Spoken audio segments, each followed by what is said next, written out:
L'OM vient de vivre un cauchemar glacial. Deux de ses milieux ont été atomisés sur le terrain. Tu vas voir pourquoi et comment ce qui devait être un pari audacieux a tourné au désastre reste jusqu'à la fin. Ce qu'il va se passer à Marseille risque de tout changer. Et toi, tu en penses quoi? Dis-le en commentaire, et si tu veux des vidéos vraies, sans maquillage, abonne-toi maintenant. Le pari de De Zerbi. Roberto De Zerbi a fait un choix clair, faire souffler Pierre-Emile Hojbjerg contre Lens, un pari osé, une saison chargée. Ligue 1 et Ligue des Champions, l'enchaînement est cruel. Résultat, le taulier du milieu est sur le banc, et il manquait à son équipe parce qu'il avait trouvé une assise stable avec lui, et là, tout a basculé, la structure change, défense à 3, milieu remanié, nouveau visage, logique en théorie, mais catastrophique en pratique. Le système en 3-4-3 de l'OM paraissait prometteur, mais sans la bonne colonne centrale, ça ne tient pas. Conséquence, un milieu de terrain inexistant, tu as un milieu de moins, et ça c'est un problème. A lancé Nicolas Filol, mais ce n'était que le début. O'Reilly et Vermeeren, deux promesses broyées. Entrent en scène Matt O'Reilly et Arthur Vermeeren, deux jeunes milieux alignés, deux visages d'avenir, mais ce samedi face à Lens, ils ont été punis. Filol les accuse de s'être fait bouffer, et le mot est faible, exagérons-le, ce n'est pas une mauvaise performance, c'est une humiliation.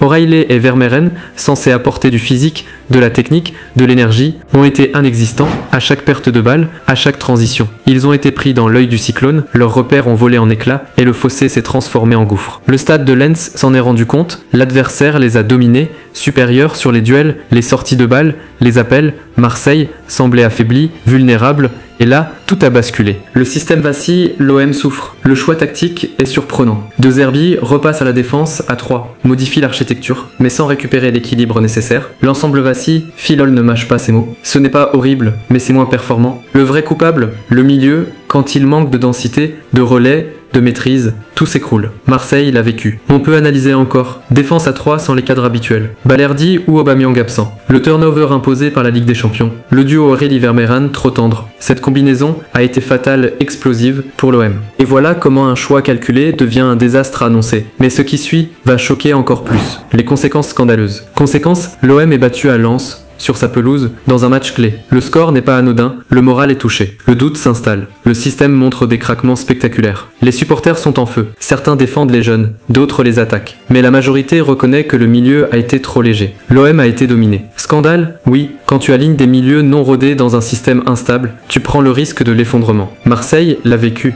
Et pourtant, l'heure de la réaction approche. Et maintenant, le piège pour De Zerbi. Alors qu'Angers arrive mercredi, l'OM ne peut pas se permettre un nouveau faux pas. Le retour de Hojbjerg semble inévitable pour stabiliser le milieu. Le coach doit choisir entre conviction tactique et nécessité de résultat. Le dilemme est glacial. S'il persiste, il assumera le risque d'un chaos total. Et toi, tu penses qu'il doit revenir au 4-3 avec ses cadres ou continuer à faire confiance à la jeunesse? Dis-le en commentaire. Parce que ce qu'il va décider va définir le reste de la saison. L'OM est au bord du précipice. Le choix de faire souffler Hojbjerg était audacieux, peut-être trop. L'alignement d'O'Reilly et Vermeeren a été un désastre. Le passage en 3-4-3 sans assise au milieu a exposé un club en pleine zone de turbulence. Le scandale est là, palpable, et l'onde de choc va s'étendre si rien ne change. Si tu veux des vidéos sans filtre, des analyses qui dérangent, abonne-toi maintenant et partage cette vidéo pour que les supporters marseillais voient ce qu'il se passe vraiment. Et surtout, dis-moi en commentaire ce que toi, tu aurais fait à la place de De Zerbi. On se retrouve très vite pour la suite.